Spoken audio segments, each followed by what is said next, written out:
Villains are a boon to any franchise or storyline because they allow the heroes to demonstrate their heroism, as well as make the overall story much more interesting. The X-Men multiverse has all sorts of villains, of whatever size, shape, or form one can imagine, and endowed with the most imaginative powers that human minds can come up with. In this marvelous video, we explore the villains of X-Men in great detail, so that we can get an idea of who are the best and most interesting of the nearly countless villains who have appeared. We hope you enjoy this Top 100 video. Let's begin. Before we go into our explanation, we have a very small request. If you like our content, please support us by subscribing to our channel. This is a small click for you, but for us, it means a lot. Thank you. Let's begin.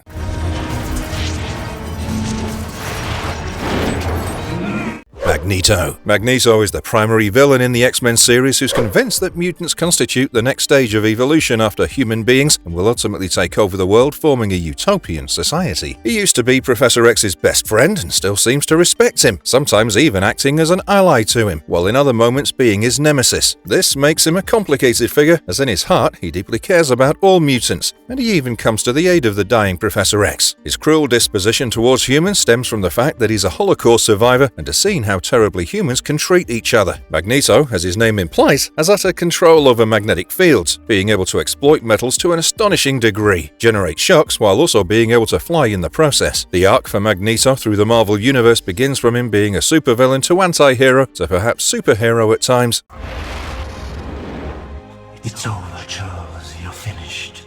Apocalypse. Apocalypse is among the oldest and most powerful mutants who, like Magneto, believes in the supremacy of the mutant race while also having a deep belief in the principle of natural selection, i.e., only the strong are fit to survive and weaklings should be eradicated. He was born and subsequently abandoned millennia ago in Egypt, where he was called En-Sabah-Nur, or more correctly, Sabah-an-Nur, which translates to the first one, among other meanings. Apocalypse's personality is quite complex, in that he views humans as being unworthy of existence, again echoing a similarity with Magneto, and offers them the double-edged gift of mutation. His vast array of abilities include being superhumanly strong in the leagues of the Hulk, being able to teleport, as well as shapeshift and regenerate. Apocalypse can manipulate his body down to the atomic level, giving him the ability to alter his size and density, while also being immune to aging and requiring neither food nor water. Apart from being immensely knowledgeable, surpassing the wisdom of even Beast of the X-Men, he has access to alien technology, which he uses quite strategically. Fight it! You can't!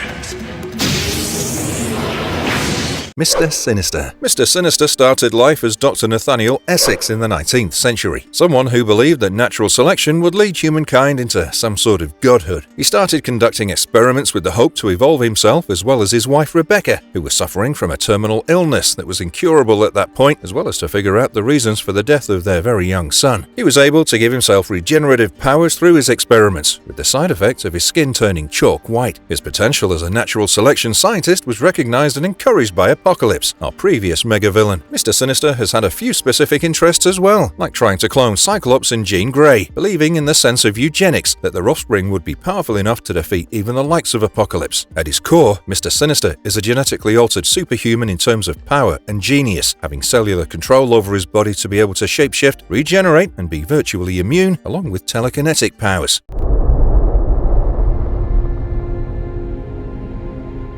Dark Phoenix. Dark Phoenix is OG X-Men member Jean Grey, or Marvel Girl, transformed into an immensely powerful and evil entity due to the corrupting influences of the Phoenix Force, a potent cosmic entity involved in the life, death, and rebirth cycle of all life. Jean becomes even more powerful as she taps into the life energies of those who have not been born as yet, apart from her already formidable telekinetic and telepathic abilities. Dark Phoenix has various attributes, being able to travel faster than light, generating cosmic fire, energy absorption, resurrection, temporal manipulation, and overall astral combat, among other niche abilities. She's able to cause damage at godlike capacities, like destroying entire solar systems in an aggravated state of emotion. The character of Dark Phoenix is well explored in the Dark Phoenix saga of X-Men, where we learn about the burden of power and love, as well as the nature of corruption and evil. In some tellings, Jean Grey dies, while in others she lives, but at the core, she was merely acting as a host and vessel to the Phoenix Force.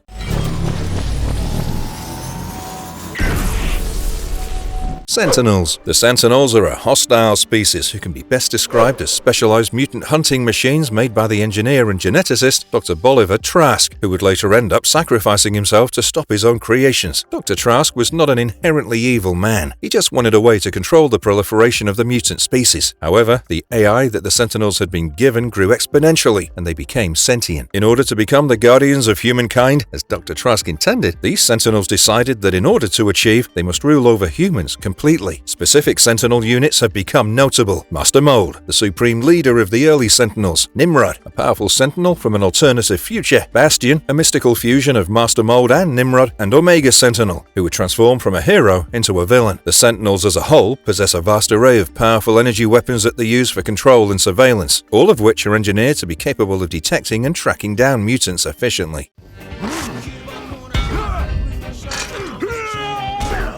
Juggernaut. Juggernaut's real name is Cain Marco, and he happens to be the older stepbrother of Professor X, Charles Xavier. He's always resented Charles because his stepfather was abusive toward him and favored Xavier in lieu of him. This made him into a bully from early on, and he became a thug until he received his powers from the god demon Cyttorak. Notably, he's not a mutant. Juggernaut possesses ultimate strength that's comparable to some of the most powerful beings in the Marvel Universe, which includes the Hulk, as well as even a weakened Thor, and is capable of shattering mountains and using large buildings as bloodshedding weapons. He doesn't tire from physical activity once in motion and can survive without food, water, sleep, or oxygen for a long time. Juggernaut can also heal quite quickly. His characteristic helmet protects him from mental attacks, otherwise he can be vulnerable against them. There are moments where he reluctantly helps the X-Men against a common cause and thus can be seen as an anti-hero in the best of his moments.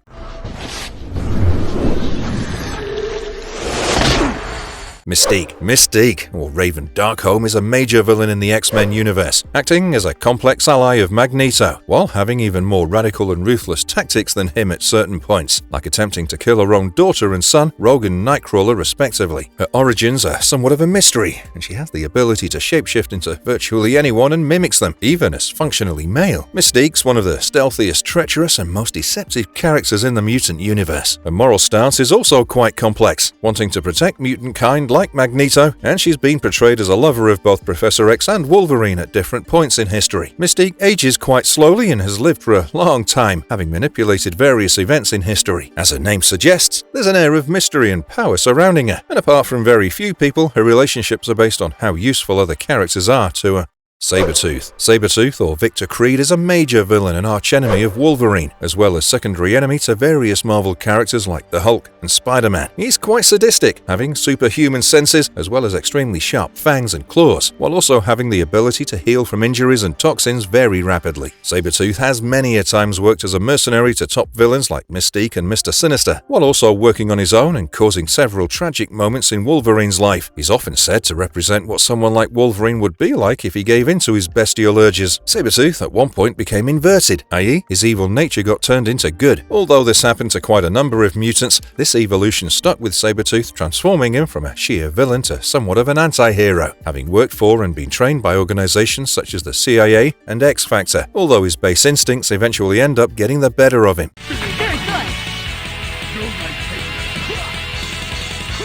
Onslaught's a really powerful and evil mutant who was formed when the consciousnesses of Magneto and Professor X merged, creating a formidable entity with the telekinetic, telepathic, and magnetic powers of both individuals, as well as being able to manipulate reality at a cosmic scale. Initially, Onslaught believed in the principles espoused by Magneto of mutant dominance, but he later comes to realize that neither human nor mutant could rule the world and that both must be eliminated. He's most featured in the Onslaught saga, wherein it requires the temporary death of a boatload of Marvel superheroes in order to stop him. There's another version of Onslaught known as Red Onslaught, when Red Skull's skull was crushed by Magneto, leading to the development of a far deadlier form instead of his death. Onslaught's also able to create a near impenetrable psionic armor around himself, while also being able to manipulate energies at a very broad level. His action figure in the real world is quite popular as well. You mutants may be the next step in evolution. Master Mold. Master Mold is the guiding intelligence behind the early Sentinels, the mutant hunting machines whom we talked about earlier, and is a major thorn in the concept of human-mutant coexistence. Master Mold surpassed his own programming and AI, turning on his creator Dr. Bolivar Trask and killing him. He came to the conclusion that in order to protect humanity from mutants, the Sentinels would have to efficiently micro-control humanity. He later fused with the original Nimrod, who happens to be a then unique Sentinel from an alternative future, and became Bastion, the future leader of the Sentinels. Master Mold's immune to psychic attacks and poisons, being able to survive without air or submerged in water. He can detach his brain module and repair it separately, in turn building a new body from metallic components. Another capacity of Master Mold is to be able to produce a seemingly unlimited number of Sentinels, each batch becoming more and more advanced in strength and abilities as time passes. That's why, now that we are free, our power here is greater than yours. Strife. Strife happens to be the ruthless and evil clone of the time-traveling hero named Cable, aka Nathaniel Summers, who's the son of Cyclops and Jean Grey's clone, Madeline Pryor. The real Nathaniel Summers was infected with a techno-organic virus by Apocalypse, prompting Mother Ascani, i.e. the alternate version of Rachel Summers, to clone him. However, things go wrong as Apocalypse manages to steal this clone and raises him, leading to the formation of Strife. Strife possesses all the powers of Cable, but in absence of the limiting factors of the techno-organic virus, making him immensely powerful. He has various telepathic and telekinetic capabilities, and is capable of generating near-impenetrable psionic shields, thwarting the ability of most telepaths to overcome them. Strife's also capable of superhuman strength, apart from possessing genius-level intellect. Strife is one of Cable's arch-enemies, and because they look alike, he often frames Cable in committing various crimes, leading to a lot of trouble.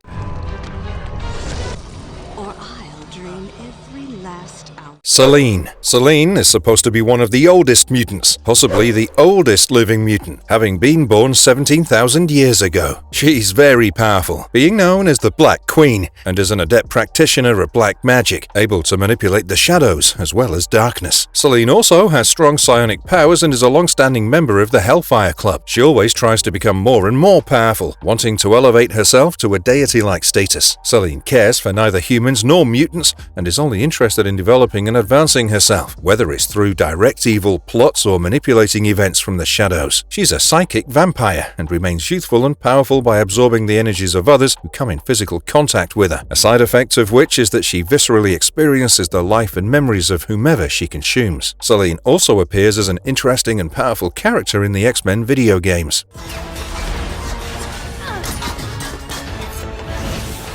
Madeline Pryor. Madeline Pryor is actually a clone of Jean Grey, created by Mr. Sinister, who was interested in the eugenic side of things and wanted to see how powerful the offspring of Jean Grey and Cyclops would become, possibly challenging in terms of power the likes of Apocalypse. She's Cyclops' first wife, who married her when he thought Jean Grey was dead at the time. They have a son, Nathaniel Summers, who would become the mutant known as Cable. Learning that she's a clone and that Jean Grey is alive, Cyclops abandons her and their son, which causes Madeline to turn to the demons, ultimately transforming into the Goblin Queen. She's died and been resurrected at different points in the storyline, at one point appearing as one of the Red Queens of the Hellfire Club. Her powers used to rival that of Jean Grey before her transformation into the Goblin Queen, after which she became an extremely dark and powerful sorceress, being motivated by her feelings of revenge and the sting of ultimate betrayal. The edge of mortal surrender. And it is too late to resist me. Shadow King. Shadow King, whose human form is mainly an Egyptian telepath named Amal Farouk, is a very powerful psionic entity who exists in a bodiless form, making him a formidable opponent to even the most powerful psychics such as Professor X. He's quite ancient and is a universal, even multiversal force that's the manifestation of the darkness and evil in living beings. Shadow King is extremely manipulative and can take the form of various hosts. He's able to read minds and project thoughts, as well as enhancing negative energy and causing powerful psionic illusions. While being in control on an astral plane, something only the best telepaths can do, he's also able to possess other beings and can obviously live even after the death of the physical body. In some storylines and video games, his goal is to kidnap and brainwash Professor X in revenge of the battle that he had with him in Cairo. Shadow King also has a formidable army of astral demons that he uses to clash with the X-Men and other forces of good.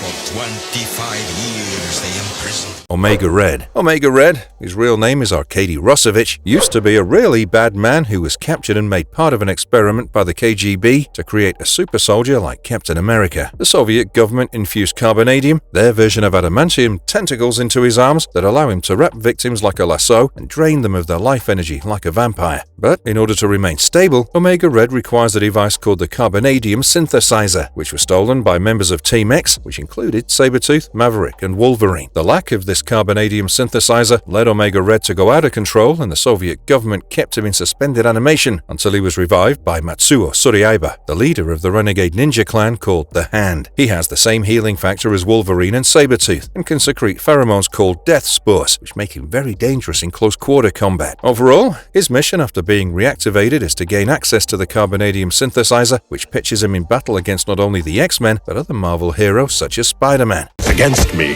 the more you fight, the stronger I become.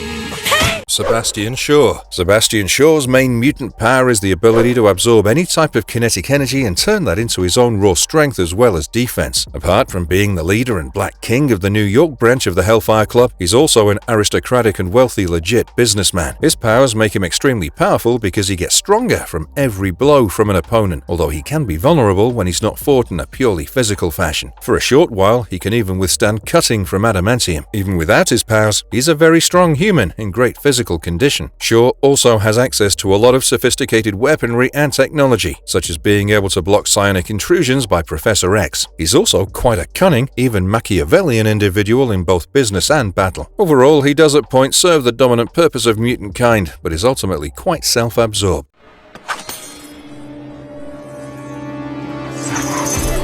Emma Frost. Emma Frost, also known as White Queen of the Hellfire Club, is a complex character who has high-level telepathic powers rivaling Professor X, as well as the ability to turn into an organic diamond. She's gone from being a supervillain and major enemy of the X-Men to turning into a superhero and one of the central and leadership members of the X-Men themselves. She's well regarded as one of the Marvel Universe's most powerful femme fatales. Apart from the standard and most powerful telepathic abilities, she can heal trauma in other people, as well as increase another mutant's powers, although on a temporary basis. Her origin story is quite interesting, being part of a rich but emotionally distant family, leading her to become the way she is: complex, fierce, and independent-minded. After turning toward the forces of good, she also teaches at Professor X's school for precocious mutants, showing a humble and genuine interest in the future of mutant kind. Emma Frost is also a frequently cosplayed character at various comic book and video game conventions. Cassandra Nova. Cassandra Nova happens to be the evil twin sister of Professor X and an extremely powerful enemy to the X-Men. Her powers rival or even exceed that of Professor X's. She was originally a member of a parasitic race of psychic beings who attached herself to Professor X when he was in the womb. Her origins are based on being a Mumadrai, a spirit that's equal to and opposite to a person. Cassandra represents the darkest parts of Professor X's mind. She tried to kill him as an infant, but Professor X was able to vanquish her. But she survived and became crazier. Using her immense and vast abilities, she commanded an army of Sentinels to mercilessly massacre over 16 million mutants, one of the most genocidal acts in the X-Men universe. Despite this, she's not content and wants to exact revenge on Professor X and try to erase every illusion, as she calls it, that he holds dear. Cassandra is also able to do a lot of genetic manipulation, as is able to recover from injuries that would kill virtually all others. All in all, she's a major antagonist to especially Professor X, especially on a psychic and psychological level. She'll make her live-action debut in the film Deadpool and Wolverine, set to release this year.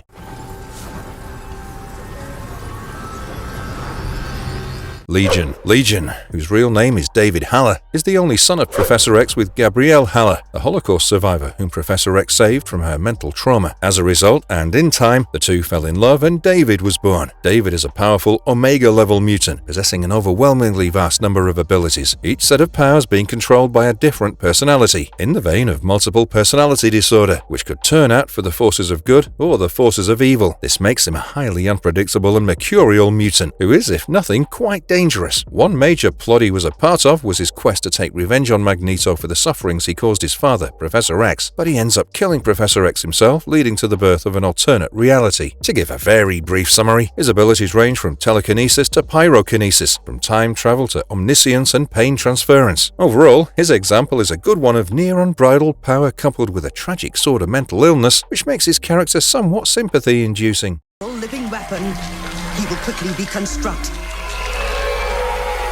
Nimrod. Nimrod's a quite powerful sentinel from an alternative future who has a pretty advanced AI and has abilities that exceed that of the average sentinel, such as shape-shifting. His presence in the current timeline is the result time travel while following Rachel Summers, although he's not capable of such exact time travel by himself, but does so with the help of Doctor Strange and magic. He comes from a timeline wherein the Sentinels have become so dominant that they've taken over. Nimrod realizes that in his current timeline, all mutants need not be exterminated, only the ones that are considered outlaws by the government, such as the X-Men. His presence in the X-Men games is significant, and his action figures are quite neat looking. What makes Nimrod special is the ability to reconstruct himself so that he can make improvements in his internal form and become even more powerful. He's also capable of different types of energy projection, but it's vulnerable to lightning and cold attacks.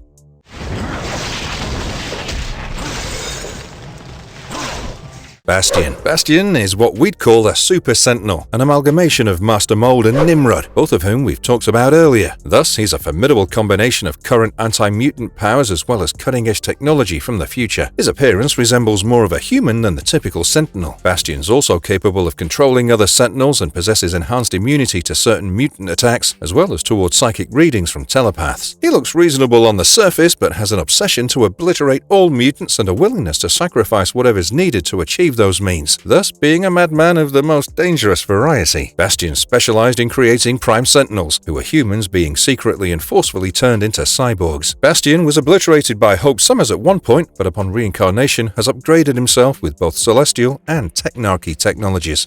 William Stryker. William Stryker is a human with no superpowers, but he's no ordinary human. He's been blessed with great leadership qualities and charisma. He was once a soldier, and his hatred of mutant kind is such that when he finds out his son has been born a mutant, he murders both his wife and that son. His sanity becomes compromised at this point, and he attempts to commit suicide. At his core, Stryker is a religious fanatic, believing that Satan is behind the creation of mutants, and that his son being born a mutant is a sign from God that he must eradicate all mutants. He's formed various groups like the Purifiers and tried to influence the general public through his evangelical broadcasts. At one point, the mutant Elixir was able to kill Stryker, but he was revived by Bastion using the techno-organic virus. He was killed once again by Angel, but is brought back to life by cybernetic means, whereafter he started the Weapon X program and created a new version of humanoid sentinels.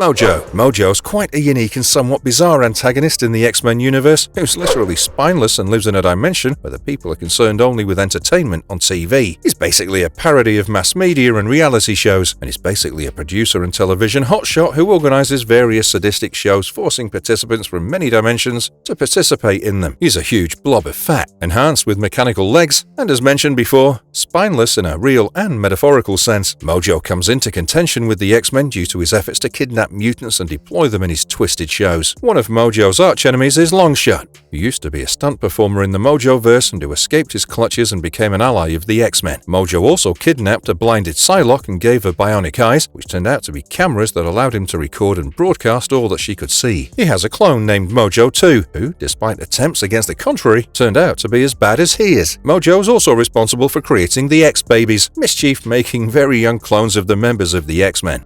Blob. Frederick Dukes, or Blob, is a tremendously sized mutant who's a bully and works as a henchman for more powerful villains. Once a circus performer, he initially worked under Magneto, but quit because he realized Magneto didn't really care about him. Then he joined the criminal mutant named Eunice, with whom he shared a real friendship. His obese frame gives him a tremendous amount of strength as well as defense, i.e. near invulnerability from physical attacks and injuries. In spite of being of this size, Blob is able to move relatively quickly and can also ground himself at any place, making him nearly immovable, although some have been able to perform this feat. Although being majorly presented as a villain, Blob's mind is complex, with him having various insecurities about his body image and the desire to fit in. The death of Eunice heavily depressed and enraged him, and he went on a rampage, putting him at odds with Spider-Man and Black Cat. Blob ends up losing his powers during M-Day and is now hooked on mutant growth hormone in order to attempt to regain his powers.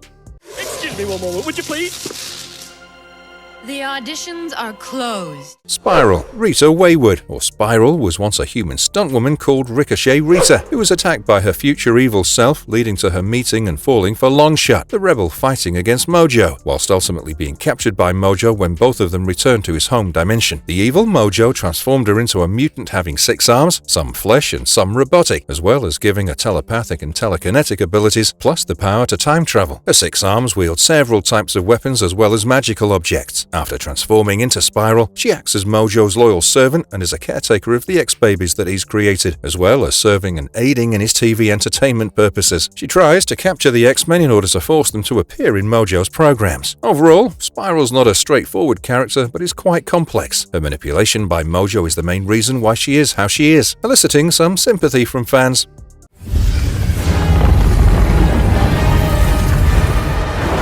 Scarlet Witch. Scarlet Witch was originally a part of Magneto's team, along with her brother Quicksilver, and is actually Magneto's daughter, although this origin story has been changed several times. Just like her origin, her powers have been changed a lot of times as well. She can manipulate probability and luck, causing very unlikely events to occur. Later on, she learns to use real magic as well, for instance chaos magic, as well as witchcraft. Scarlet also has a vast knowledge of mystical spells and incantations, being capable of astral projection, necromancy, clairvoyance, and duplication, among lots of other powers. She once warped the reality of the world in such a way that mutants far outnumbered humans in existence. Scarlet suffered a loss of her children and gone through periods of mental imbalance. Later on, giving up her life of crime, she joins the Avengers and plays a significant role in that organization.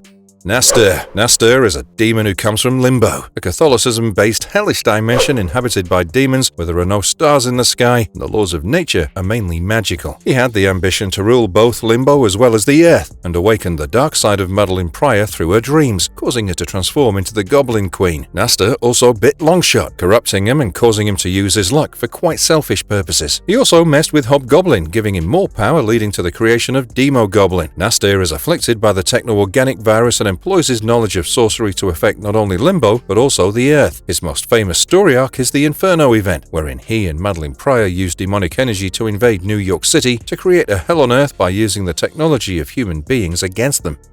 No one steals from Lady Deathstrike and lives. Lady Deathstrike. Lady Deathstrike is Yuriko Oyama, whose father was at one point a Japanese suicide pilot who later became a scientist and crime lord. He invented a process to fuse adamantium with the human bone, but his notes were stolen from him and the knowledge was disseminated. Yuriko wants to protect her father's legacy and transforms herself into a cyborg using his process, fusing a skeleton with adamantium. Her principal enemy is Wolverine, whom she believes stole the process of adamantium bonding from her father. She heads Oyama Heavy Industries and works as a professional assassin, often working for anti-mutant organizations. Her most distinctive features are her long fingernails that have been laced with adamantium and are retractable, much like the claws of Wolverine. Apart from this, she has superhuman speed, strength, as well as defense. In the animated series, her character was merged with Mariko Yoshida, and she shared a romantic past with Wolverine. Nothing personal. Pyro. Pyro is St. John Allardyce from Australia, who's a mutant who can control fire but can't project it from his body, unlike the Human Torch, using 2 flamethrowers that are hooked up to a backpack serving as a fuel tank. Pyro's quite cocky as a character and isn't an evil person per se, being more of a thrill junkie and wants to be famous. He was part of Mystique's original Brotherhood of Evil Mutants, having as a group captured Magneto as well as the Avengers on behalf of the federal government. In a stroke of very bad luck, Pyro contracted the Legacy virus. Going great lengths to find a cure, he ultimately succumbed to the virus but was ultimately resurrected by means of the Transmode virus, serving in Celine's army of deceased mutants. Pyro, in an act of heroism, saved Senator Robert Kelly, someone he tried to kill in the past, changing Kelly's opinion on mutants, furthering the cause of peaceful human-mutant coexistence. Pyro's not immune to the effects of fire that are not under control and wears a special insulated suit that protects him from such uncontrolled fire, albeit on a temporary basis. Sauron, or Karl Lykos, is an energy vampire who was bitten at a young age in Tierra del Fuego, South America, by a mutant flying dinosaur called the Pteranodon, which is somewhat similar to a pterodactyl. He discovered that he could drain the life force of other organisms and needed to do that in order to survive. After absorbing the life force of a young mutant, he becomes even more advanced and gains other powers, while also becoming more evil and predatory in the process. Karl's a complex character because he regrets doing the harm that he does, but can't resist the temptation to do so. He tried to kill himself in order to not absorb the energies of his loved ones, but survived and made his way to Savage Land, a prehistoric land hidden in Antarctica, where he lived off draining the energy of only animals. The X-Men went to Savage Land and defeated him and his mutates, bringing him back to the US, where Professor X seemingly cured him of his condition, allowing him to live a normal life. There are also many alternate realities where things don't end so well for Karl.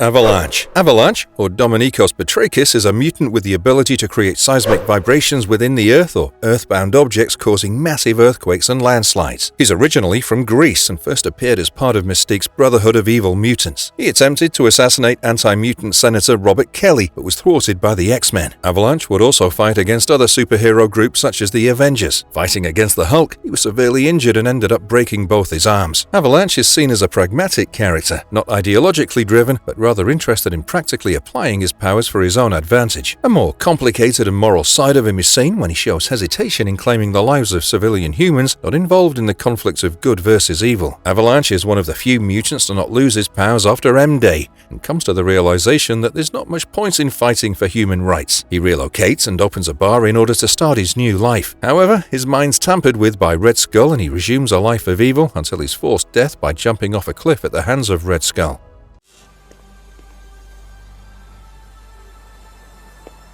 My dearest. Mastermind. Jason Wingard, or Mastermind, was growing his mutant powers far before the general population became aware of these subsets of creatures called mutants. His power was the capacity to manipulate the senses of others to the extent that they could perceive things that didn't really exist through their sense organs. Only Magneto in the early days recognized his powerful psychological powers, and Jason became a founding member of the Brotherhood of Evil Mutants. He was very cunning and had an ambition that exceeded even his powerful abilities. Mastermind was responsible for manipulating Jean Grey into becoming Dark Phoenix, something he regretted later when he was close to death. He grew out of control after contracting the legacy virus and sought forgiveness from Jean Grey, which he received. He was thus able to die in peace, and unlike other mutants, was not revived. His legacy of creating powerful illusions lives on, and there have been at least 4 individuals with the title of Mastermind since his death.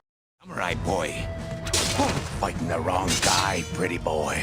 You're looking for me. Silver Samurai. Konoichiro Harada, better known as the Silver Samurai, is an interesting oriental mutant who's the son of a Japanese crime lord and has been both an enemy and rare ally to the X-Men, especially Wolverine. His mutant ability allows him to generate a field of tachyonic energy around his katana that lets it cut through almost any material on Earth except for adamantium. He's also able to charge any object and use it as a weapon, although he prefers his own katana. Silver Samurai is a martial arts master and extremely dangerous in close quarters combat. He also carries some other traditional weapons such as shurikens. He wears traditional samurai armor that's been technologically adapted. Although he can be honorable at times, he's known to cheat and use deception as a weapon. Harada is often in a struggle to reconcile his personal ambition with the legacy and duty of his respected heritage.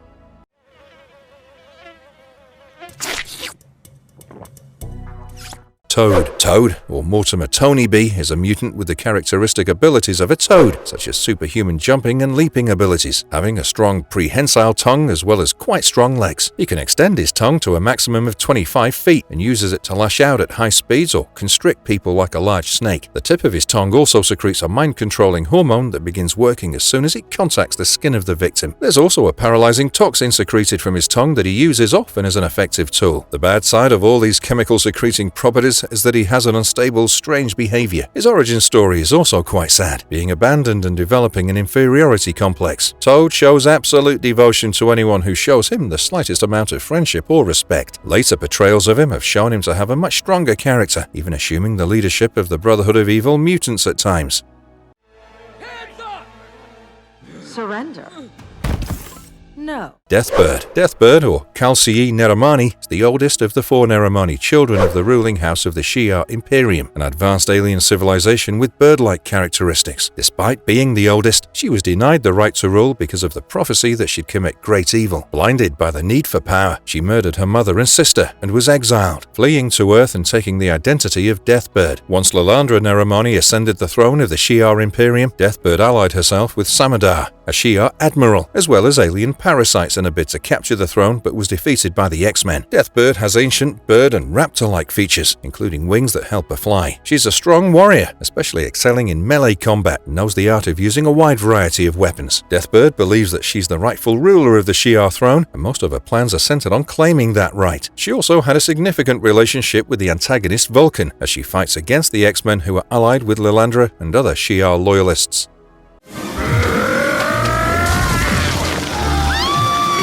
Dark Beast. Dark Beast is the arch-nemesis and evil mirror image of the X-Men's beloved member Beast, who's nearly as knowledgeable, but without any redeeming qualities. Like Beast, he's an excellent geneticist, but his experiments are sadistic and cruel. He attempts to create new and powerful mutants as well as enhance the power of existing ones. His morals are very questionable, unlike Beast, and he was originally a part of the Age of Apocalypse timeline, but manages to escape to the mainstream Marvel universe, becoming a recurring antagonist to the X-Men. Dark Beast harbors frustration at the fact that Beast is more knowledgeable than he is, and in a diverse range of topics. He dyes his grey fur and sometimes disguises himself as regular Beast, causing havoc and killing his friends, although he stopped short of killing Beast's parents. Dark Beast would also become a part of Norman Osborn's Dark X-Men. Dark Beast, as is often pointed out by fans, is an example of the theme of nature versus nurture, and how one's environment plays a role in how personality develops.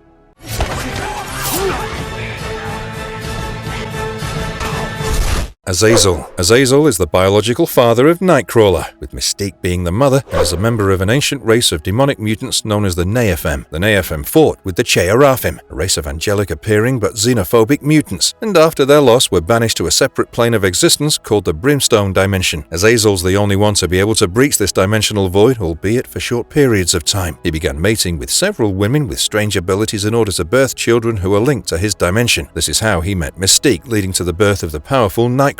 Fearing that the Che'Araphim would kill Mystique and Nightcrawler, he left them, although he'd fallen in true love with Mystique. Azazel sired several other children, such as Abyss and Kiwi Black. Ultimately, he and his army were defeated by the X-Men, who banished him into an unknown oblivion. It's not known whether he survived or if he retained his powers, although his surviving children have become depowered.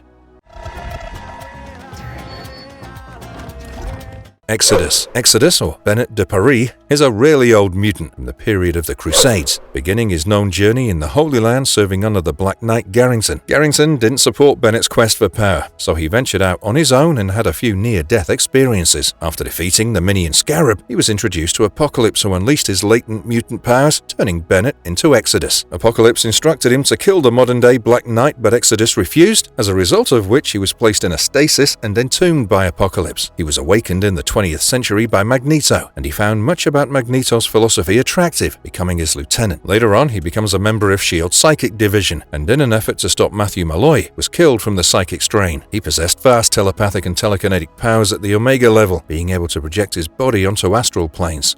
Black Tom Cassidy. Black Tom Cassidy is a cousin of Sean Cassidy, aka Banshee of the X-Men. He was partners in crime with Juggernaut, and she has bitterness towards and a rivalry with Sean due to familial disputes and Sean gaining the family fortune. His original power was the capacity for bioorganic thermokinetic blasts, i.e. generative concussive blast forces through any wooden medium. He typically carries around a shillelagh, which is a traditional Irish wooden fighting stick. He has the power to control plants to a certain degree. After M-Day, he can articulate his energy to increase his striking power as well as generate protective shielding. Tom's personality is complex, as he's been shown to be capable of both loyalty and humor. Interestingly, he's immune to Banshee's sonic powers, but in turn, Banshee is also immune to his blast powers. Tom's Irish identity is also important and shows in his character. He and Juggernaut grew distant because he killed a young boy named Sammy Pear, who had a positive influence on Juggernaut.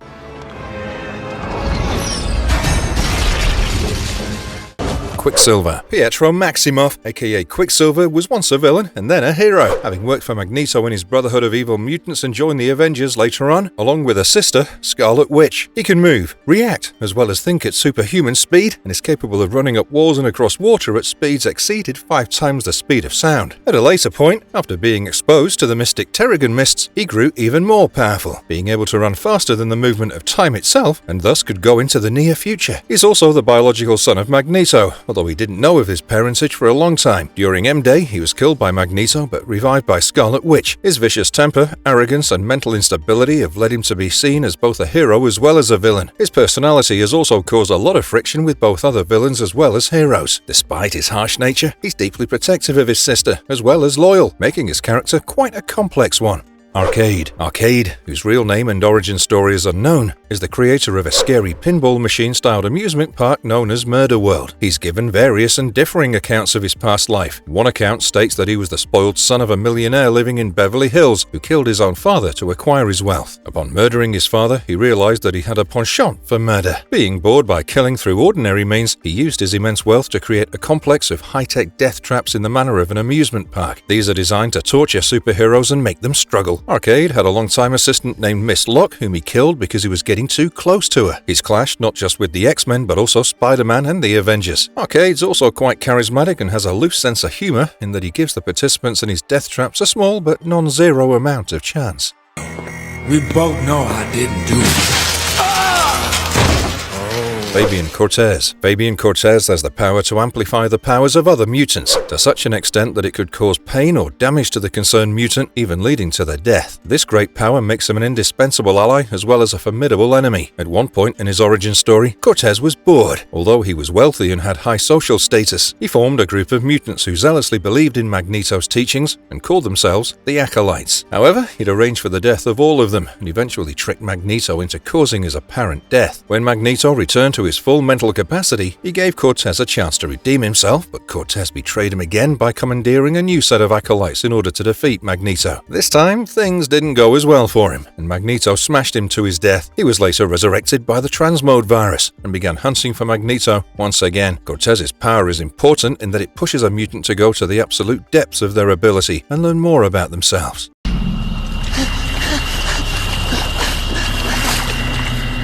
Vertigo. Vertigo, a member of the Marauders and Savage Land mutates, was apparently a native of the Savage Land, a tropical jungle in Antarctica. It was there that Brainchild employed advanced genetic engineering techniques to endow her with superhuman powers. Her powers enable her to induce vertigo in an opponent, i.e., unbalance and disorient them, making them dizzy and nauseated, and effectively impossible to maintain any sort of equilibrium. The most famous arc she was a part of was the Mutant Massacre, wherein the Marauders killed the vast majority of Morlocks, a community of mutants living underground in the New York City area. This was when she clashed with the X-Men. For this attack, Mr. Sinister created several clones of Vertigo and other Marauders. Later on, a clone of Vertigo was killed by Predator X. She also got into a fight with Wolverine and Nightcrawler. In the arc when Jean Grey and Cyclops were kidnapped by Archangel, here she was defeated by Emma Frost's Psychic Wave. Vertigo's origins and motivations have not been fully explored yet, and she appears more as a group character than a fully fleshed individual.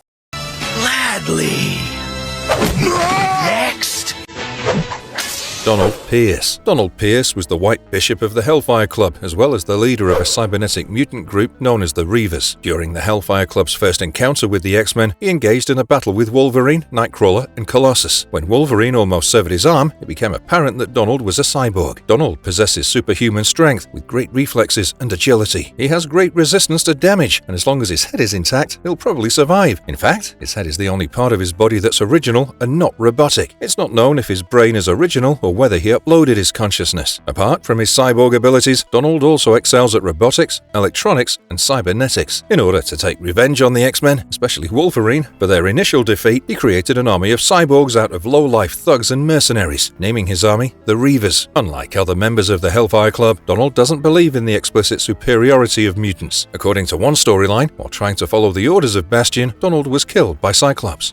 Executioner, whose real name is Carl Denty, is not a mutant but a former FBI agent who was inspired into vigilantism by the Punisher. He's motivated by a deep-seated vendetta against murderous mutants, especially ones whom he believes have escaped justice. Carl becomes the Executioner after discovering a suit of armor as well as weapons gathered from recovered alien technology. This gives him enough firepower to stand toe-to-toe with a lot of mutants. Executioner is driven by a strong sense of vigilante justice, and he has a complex view on law and punishment. He's targeted Mastermind, Emma Frost, Rogue, and Gambit, among various others. Carl's also a master tactician and strategist, having great proficiency at handling weapons. He also has a great engineering ability apart from being trained in various martial arts disciplines. His complex moral stance be instanced from how he intervened when Gambit was about to be arrested by the NYPD, seeing Gambit's resilience and noble qualities despite his outlaw status. Cyber, whose real name might possibly be Silas Burr, originally served as Wolverine's commanding officer in the Canadian Army. He murders the love interest of Wolverine, which pits him against his fellow soldier. Wolverine is outclassed and humiliated during this battle as Cyber defeats him in one swift motion, gouging out one of his eyes and leaving him for dead. This results in significant trauma for Wolverine and results in him having a subconscious fear of Cyber. Soon after, Cyber's skin becomes fused with adamantium. Housed within each of his fingers is a retractable adamantium claw, similar to Wolverine, although he heals much slower. Cyber has further battles with Wolverine at Madripoor and then at Scotland. At Scotland, Kitty Pryde is able to lock him out in a room, and he's subsequently turned over to S.H.I.E.L.D. He's broken out by a group called Dark Riders who trick him and use a special breed of bugs to devour him. He surfaces in astral form and gains a new body with a weak heart, ultimately dying of a heart attack when enraged. Ahab's real name is Dr. Roderick Campbell, who was a psychologist who discovered the existence of a future timeline wherein he would become Ahab and hunt down mutants. He lost a leg and was captured by Apocalypse, who transformed him into the horseman called Famine. Although he later managed to escape this predicament, Ahab was appointed the leader of the government's Hound program intended to capture and imprison mutants. He attempted to capture Rachel Summers, but she mutilated him by throwing him into one of his machines. For a while, he became a paraplegic in a floating chair, but was later given bionic body parts. In his new cyborg form, Ahab tried to hunt Rachel Summers but was defeated by the combined actions of the Fantastic Four and the X-Men. Much later on, Rachel Summers would defeat Ahab with the assistance of her Excalibur group. She ends up reprogramming the master mode of her future timeline, forcing the Sentinels to preserve all life, even Ahab's. Ahab's full cybernetic powers are yet to be revealed, but they include enhanced strength, reflexes, durability, and senses, as well as the use of powerful energy harpoons. Romulus is a shadowy and mysterious villain in the Marvel Universe who perhaps serves as the principal antagonist to Wolverine, having manipulated events in Wolverine's life for many centuries. He belongs to an old species of beings that have evolved from wolves instead of apes. Romulus has been alive for thousands of years and appears in Wolverine's dreams as a supposed emperor of the Roman Empire, fighting prehistoric men. Romulus stole Wolverine's son, Dagon, from his dead mother's womb and raised him to be a ruthless killer, telling him that Wolverine had killed his mother. Romulus is also the brother of Romula, who happens to be one of Wolverine's romantic interests. He's also the putative founder of the Weapon X program that gave Wolverine his adamantium skeleton. Romulus also has superhuman strength, stamina, speed, and healing factor, much like Wolverine. Overall, his goal is to control and direct the future of mutant kind along the lines of his own grand vision. Emplate, or Marius St. Croix, is essentially a vampire-like entity who needs to feed on the bone marrow of mutants through feeder mouths on his hands in order to survive. In this process, he also temporarily gains the powers of his victim. He has diamond-like, highly resistant skin, and also possesses the power to become invisible. Emplate also has the ability to know various details about a mutant's powers, as well as read their surface thoughts and memories, being able to see their psionic aura. Lack of feeding on bone marrow transports him to a torturous dimension, which he detests. Emplate is a powerful enemy of the younger group of mutants at Professor X's school, known as Generation X. What makes things especially complex is that he shares familial relationships with many members of Generation X, such as Monet, Claudette, and Nicole. Overall, his need to feed on other mutants as well as his grotesque appearance ensures that he has very few allies.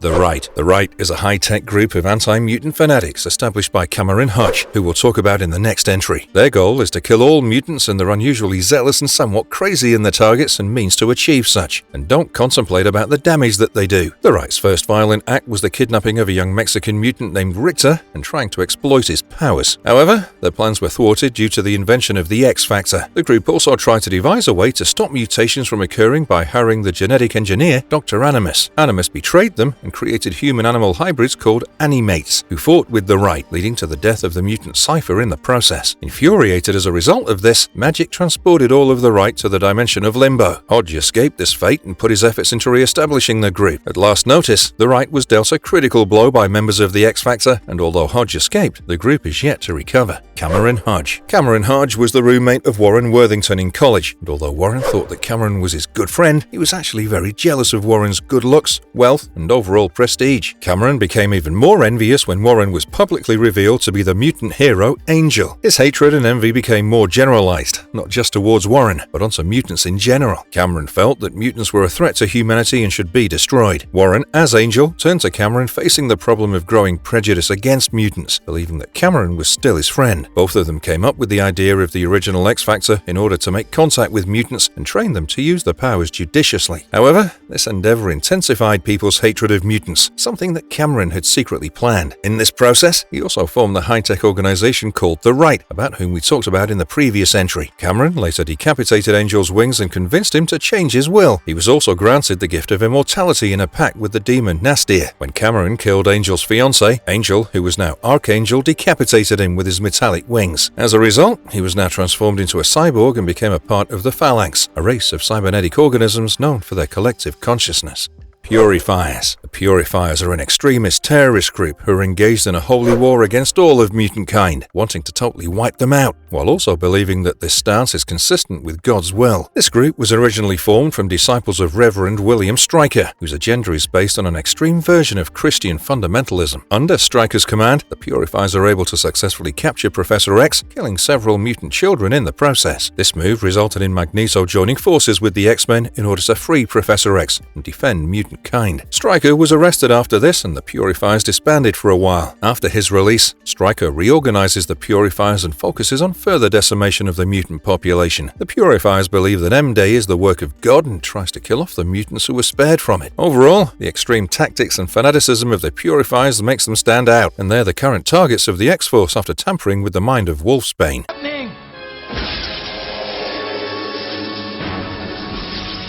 Proteus. Kevin McTaggart, aka Proteus, is considered one of the most dangerous mutants because of his ability to warp reality in the sense of changing the very fabric and laws of the universe. Because his powers are energy-based, he needs to keep changing bodies from host to host because his own body keeps degrading. When his powers first manifested, Proteus's mother kept him in a special chamber with a specific energy field to prevent his body being consumed. During this time, Kevin went mad due to his seemingly endless suffering. When Magneto breached his cell, Proteus managed to escape into the world, but his powers quickly burned his body and existed as a psychic energy, shifting from body to body. He began to search for his father, causing a lot of havoc in the world, being ultimately stopped by the X-Men utilizing Proteus's weakness toward metal. Proteus can be viewed through the lens of a tragic figure whose powers are sort of a curse onto himself.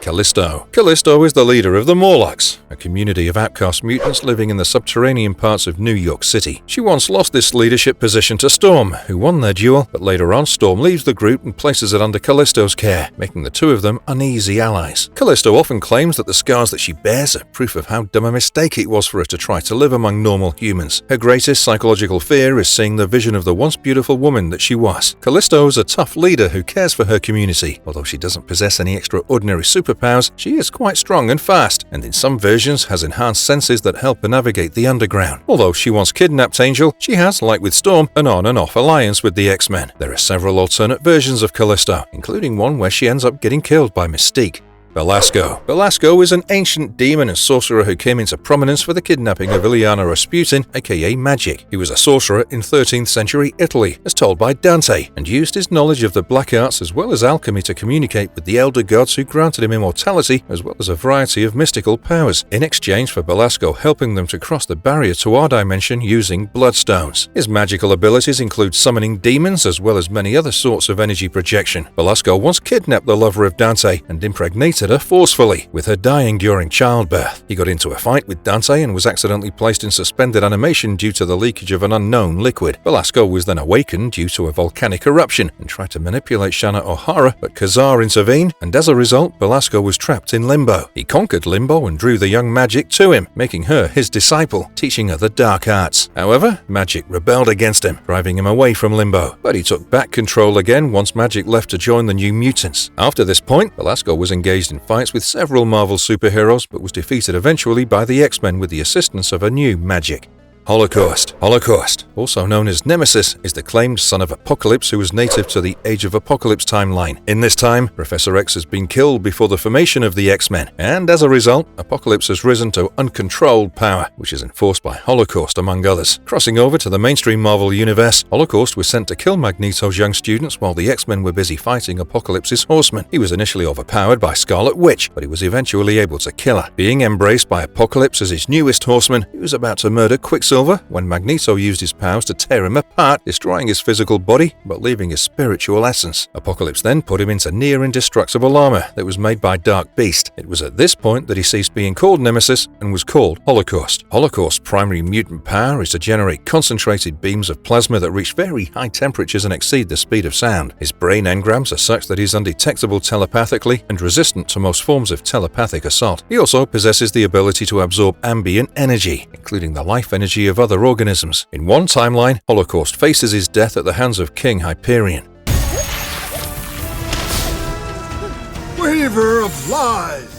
Adversary. Adversary is at core a trickster and a very powerful evil spirit who seeks to destroy the universe through manipulation and games, and creates a new one instead without caring about how many billions of sentient beings would be killed in the process. He has reality warping powers, being able to change the laws of physics as well as affect space-time. He's immortal and able to shapeshift, being a tour de force of pure chaos. Adversary was accidentally released when, during the Vietnam War, the Native American mutant Forge cast a spell without properly understanding it. In a tense battle, the X-Men and Madeline Pryor face off against Adversary and are forced to sacrifice their lives so that Forge could cast a spell needed to defeat Adversary by forcing him through a mystical portal and sealing him inside. After the spell is cast, the X-Men and Madeline are transformed into pure energy, and their plan works, defeating Adversary by sealing him away. Goddess Roma then uses her tremendous powers to return the X-Men and Madeline back to life. Adversary would later return again due to the misguided antics of Haven, but would again be defeated by Forge.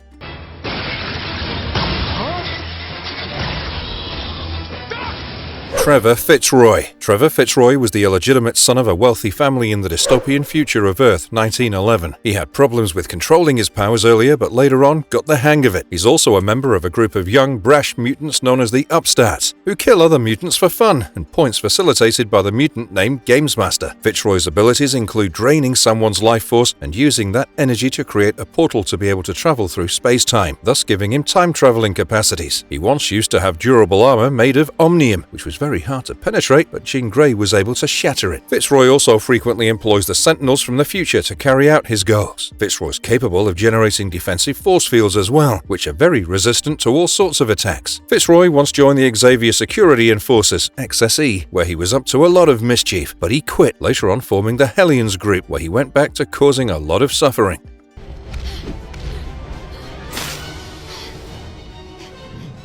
Marrow. Marrow is an on-and-off villain who later on becomes more of a neutral character, getting somewhat along with the X-Men, although she continued to have uneasy relations with many in the group, including Storm, whom she'd almost killed earlier on. Marrow was a member of the Morlocks, about whom we've discussed earlier, and formed the violent group Gene Nation until she joined the X-Men for some sort of redemption before ultimately falling in with Weapon X. She has the ability to enhance the growth of her skeletal structure, using the protrusion of her bones as weapons, using them as swords, spears, and knuckle guards, amongst others. Marrow also possesses an enhanced and accelerated healing factor. Her harsh origin story, coupled with her instincts of survival and competition, has made her somewhat hard to fit in. She's often been shown to regret her past violent actions, especially those against the X-Men, making her a definite complex character.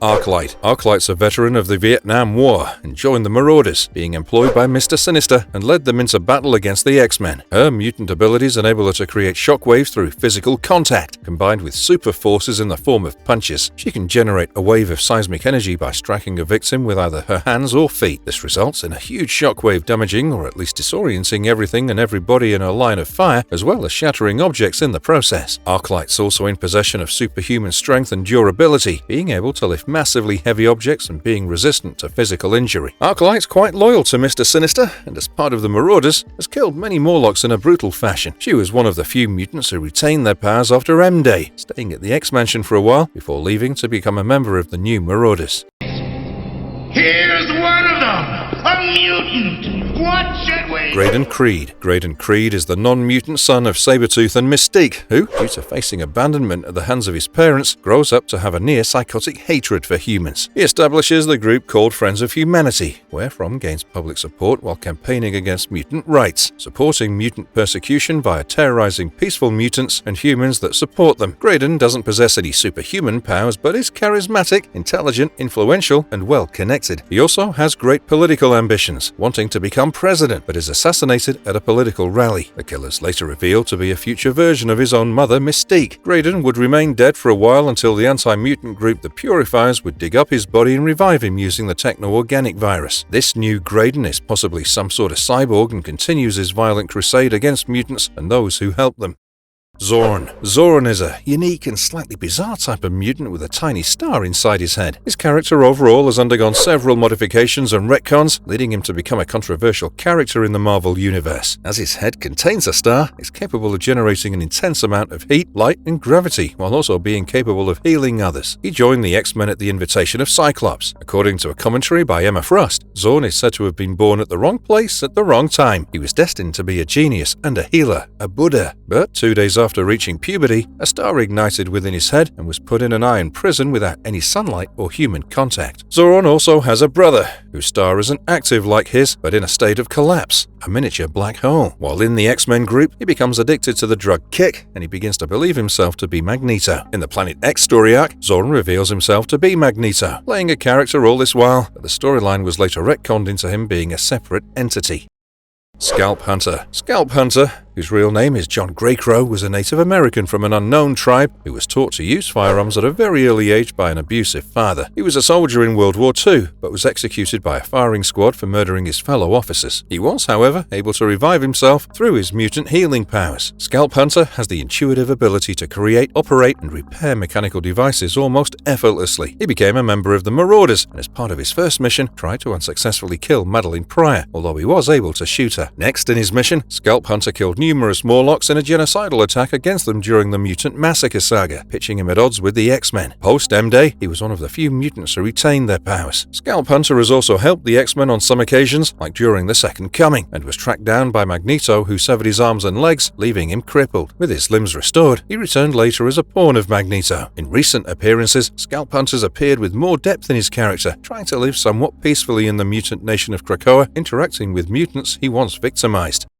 Games Master. Games Master is arguably the most powerful mutant telepath on Earth. His mind is linked with every psyche on the planet, and he can toy with their lives in order to ease the pain that he receives due to his powers. He can simultaneously access the thoughts of everyone on Earth, and thus possesses a sort of omniscience. He can also control and manipulate minds at his will. Games Master focuses on his games to deal with the constant thoughts that flood his mind. He formed the Upstarts, a group wherein the members kill other mutants for points, in order for a way to entertain himself. As Games Master was drawn into battle with the X-Men, he isolated Jean Grey as his biggest threat and imprisoned her. The others didn't pose a threat to him as he sought to trap them as part of his games. But with help from Joseph, Jean Grey managed to escape and the X-Men defeated him. There are only 3 individuals who have escaped the complete mind control powers of Games Master: Robbie Baldwin, Husk, and Jean Grey. Overall, his powers create a sort of detachment that makes him perceive human lives as some sort of a game. Pestilence. Pestilence, earlier known as Plague, was a mutant having the interesting ability of magnifying and spreading disease. She was apparently a Morlock earlier and was present during the massacre of the Morlocks by the Marauders. Sabretooth tried to terrorize her, being unaware of her powers, but she left him weakened and almost dead, save his healing factor. Apocalypse came onto the scene and rescued Plague from the massacre, transforming her into the horseman called Pestilence, in exchange for being saved from the suffering of her uncontrollable powers. She died when the X-Factor and the Power Pack knocked her off her flying horse and she fell. There have been others who have held the title of Pestilence of the Four Horsemen. One of them is Autumn Rolson, who had the abilities of causing disintegration and decay. She was an insecure and troubled teenager before being recruited by Apocalypse. Another individual who held the title of Pestilence in some story arcs was Caliban, who, like Plague, was also a Morlock and former member of the X-Factor, who, as Pestilence, gains the powers to induce sickness in others. Crimson Commando. Frank Bohannon, aka Crimson Commando, was one of the 3 World War II superheroes to be part of the Freedom Force, the original government-sponsored mutant group. He was originally a vigilante, capturing criminals, releasing them, and hunting them down in the wilderness. He did this along with his 2 compatriots, Stonewall and Saber, because he wanted to benefit society as well as because he enjoyed it. He mistook Storm for a criminal, captured and hunted her. But Storm, with the help of Wolverine, was able to defeat them. They agreed to confess their vigilantism and turn themselves over to the government, and that's how they came to be members of the Freedom Force. Crimson has the unusual ability to act without thought, making it impossible to be able to lock onto him psychically. As a veteran of World War II, he possesses high skill in combat and stealth techniques. After getting gravely wounded on a mission in the Middle East, Crimson was turned into a cyborg by the name of Cyborg X. Post-M-Day, he lost his powers, began to die, and kidnapped Hope Summers in an attempt to have her save him. However, Wolverine intervened and decapitated him. A young, female African-American version of Crimson Commando also appeared as a member of Mystique's Brotherhood of Mutants. Krakoa. Krakoa is a living island, being one of the first enemies that the X-Men faced. Its origins are not fully known, although it's believed that Krakoa came to be as it's due to nuclear experiments in the Pacific Ocean. Using Cerebro, Professor X detected a powerful mutant signal in the middle of the Pacific Ocean, dispatching the original team of X-Men to investigate. Krakoa would end up capturing these X-Men to feed off their strong energies. Krakoa was lifted into orbit by Polaris, where it was presumed to be dead. Krakoa is able to alter its landscape as well as generate vegetation, while also rehabilitating and enhancing the powers of other mutants. It's conscious and has telepathic powers as well. In later storylines, Krakoa serves as a new home for Earth's mutants who would form a new and recognized sovereign state wherein there are unique resources to be found.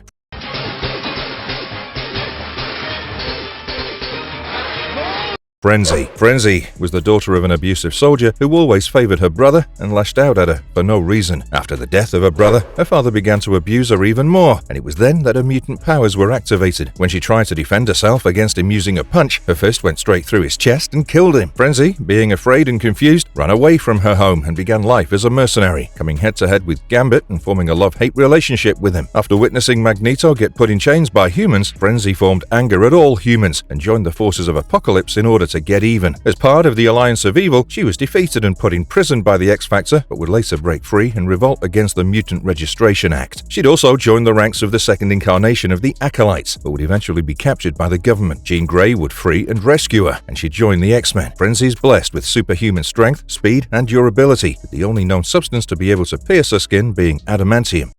Wildside. Wildside, or Richard Gill, is one of the founding members of the terrorist organization known as Mutant Liberation Organization, MLF, which is a group of mutant terrorists. The aim of this group is to fight for mutant rights, but the methods are mostly violent and extreme. Under the leadership of Strife, one of Wildside's first missions was to break New Mutants members Rusty and Skids out of prison and make them join MLF. MLF is often associated with very high-profile attacks, such as assassinations and bombings, trying to make human governments unstable and in turn establishing mutant supremacy. Wildside's primary power is to create illusions that are so unbalancing and vivid that the senses of the victim end up being disoriented, affecting them gravely during combat. Being enhanced by Weapon X, Wildside gained the ability to extend claws from his fingernails through psychic means. After M-Day, Wildside was one of the many mutants in the world to be depowered. We can use our powers. The mutants are free. Feral. Maria Calasantos, aka Feral, is a cat-like mutant who's been a part of various groups such as New Hellions, Morlocks, and the X-Force at varying points, having acted as both a superhero and a supervillain. Feral attempted to escape the tyrannical rule of the Morlock named Mask, being saved by Cable. She agreed to join Cable's paramilitary group, the X-Force, in return for protection. As a member of the X-Force, she battled against the MLF and broke our previous entrant, Wildlife's jaw. Feral would, however, go on to betray the X-Force and join the forces of MLF, although her alliance would continued to change. After being arrested, she found out in jail that she was infected with the legacy virus and tried to obtain isotope E as a possible cure. After getting cured from the virus, Beryl had a change of heart and joined the X Corporation, helping save Professor X from an assassination attempt by Lalandra. Apart from superhuman and feline-like stamina, speed, reflexes, and healing factor, Beryl has sharp claws, fangs, as well as a prehensile tail. Beryl subsequently dies and is resurrected by the Five, taking up residence on the earlier mentioned Krakoa alongside her former teammates. Lady Mastermind. Regan Wingard, or Lady Mastermind, is one of 3 known children of the original Mastermind, who, as we've discussed before, was a very powerful illusionist. Lady Mastermind is even more powerful than her father, as she has telepathic abilities that allow her to insert hyper-realistic images into a victim's mind. She was first hired by the Black King of the Hellfire Club to seek revenge on Sage, who had betrayed him by being an undercover agent of the X-Men. Through her illusions, Lady Mastermind can create such degree of illusions that the senses of a victim get grossly manipulated, and they even start having physical reactions as a result. While fighting the X-Men, Lady Mastermind's own attacks are turned back on her by Lifeguard, leaving her in a vegetative state. She was healed from this and joined the X-Men, proving quite useful to them, especially against the Shi'ar psychic weapon known as the Hetacomb. Unfortunately, she'd betrayed the X-Men and joined the Marauders. Soon after, her father was revived by Madeline Pryor. Lady Mastermind was poisoned by the Terrigan Cloud and infected with Mpox. She's rescued in X-Haven thanks to the efforts of Moonstar and healers there.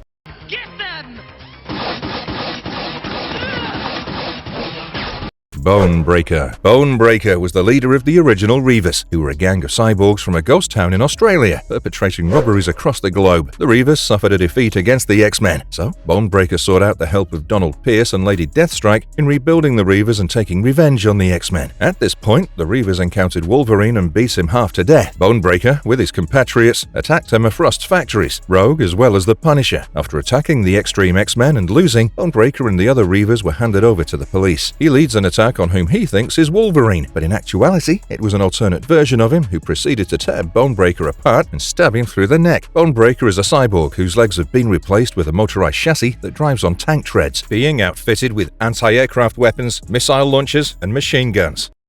Genesis. Genesis, as you fans know, is the alias of 3 separate characters. One is Tyler Dayspring, the adopted son of Cable. The second is a clone of Apocalypse, while the third is, funnily, his first wife. Here, we'll talk about the first Genesis, Tyler Dayspring. Tyler was born in an alternative future that was ruled by Apocalypse. He joined Cable's band of freedom fighters, the Clan Chosen. Tyler's mother was killed in a fight against Apocalypse's new Canaanite army, and he was captured by Cable's clone, Strife. When the Clan Chosen attacked Strife, Tyler captured Dawnsilk, and in order to save Dawnsilk, Cable had to shoot his son, damaging his mind, which is something Tyler never forgave Cable for. After Apocalypse's apparent death, Tyler set out to obtain his power for himself, renaming himself Genesis. He tried to make Wolverine into a horseman, but Wolverine broke free and went feral, killing Genesis in the process. Genesis has very powerful telepathic and telekinetic abilities, as well as a penchant for time travel and advanced tech.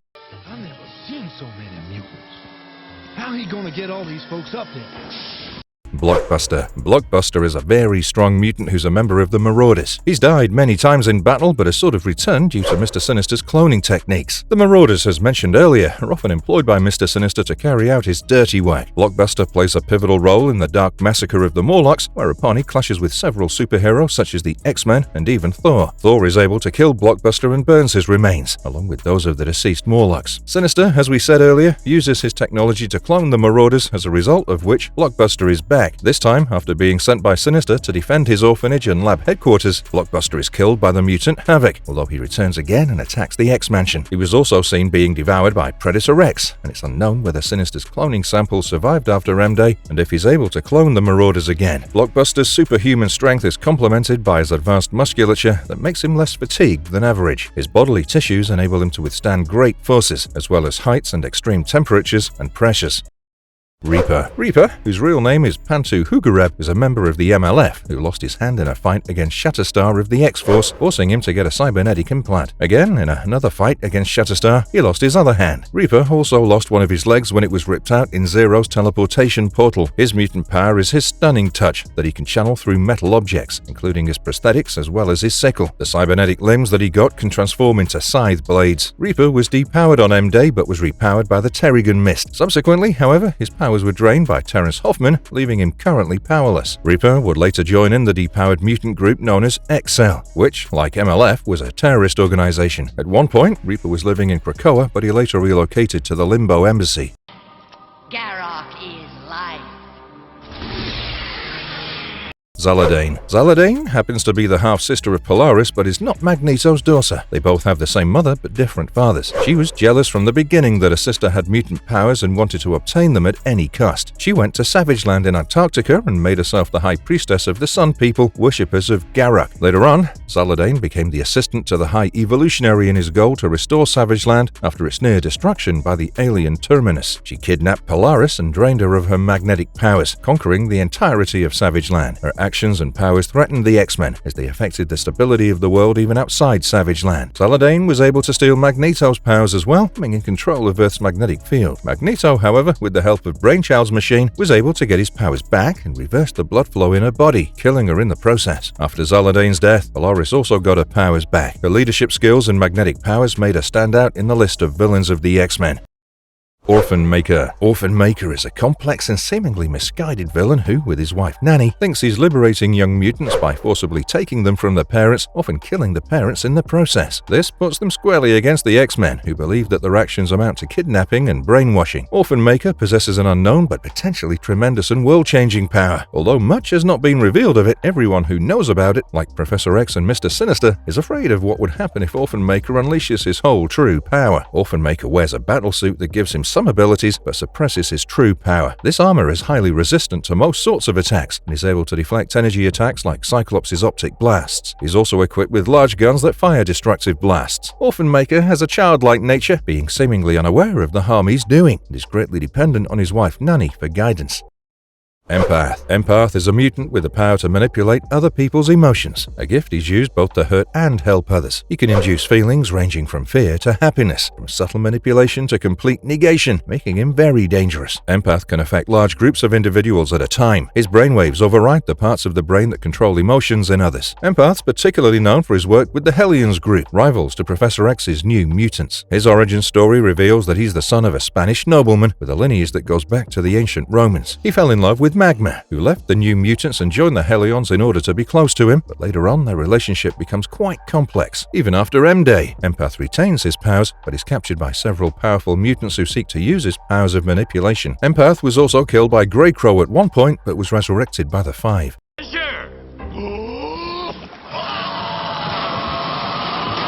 Ruckus. Ruckus is the leader of the Nasty Boys, a group of mercenaries often used by Mr. Sinister to carry out his deeds. He has the ability to absorb sound waves around him and reflect them with concussive force by screaming. This can create deafening sounds and disorient his force. Ruckus can also project his voice at very high volumes, resulting in the formation of dangerous sonic booms. He used to be favored a lot by Mr. Sinister, but his brash actions caused him to be put in his place. For example, robbing a convenience store and obliterating a group of cops. He faced off against the group X-Factor, going after Polaris by using the sound of a firecracker to amplify and literally rock her world. Ruckus was hired by Mystique in order to assassinate Senator Kelly, but was thwarted by the X-Men. He grew to be ashamed of his past actions and tried to develop a new mutant cure. Ruckus and the Nasty Boys were once used as a bait and killed by the upstarts in order to bait the X-Men.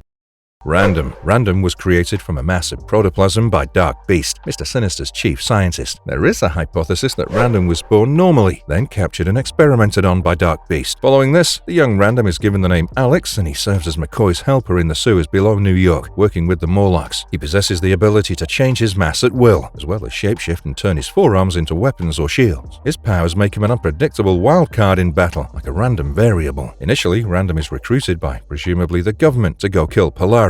He reveals this information to her and holds back in his battle with her, wanting her to win. Random works for the Brotherhood of Mutants to undermine them from within. He's then hired by Exodus to assist the Acolytes. Random is captured by the Weapon X program and is placed in the mutant concentration camp named Neverland. He's one of the few mutants who don't lose their powers after M-Day. He's one of the villainous mutants who's invited to come live on Krakoa, provided he doesn't hold any grudges toward his fellow mutants.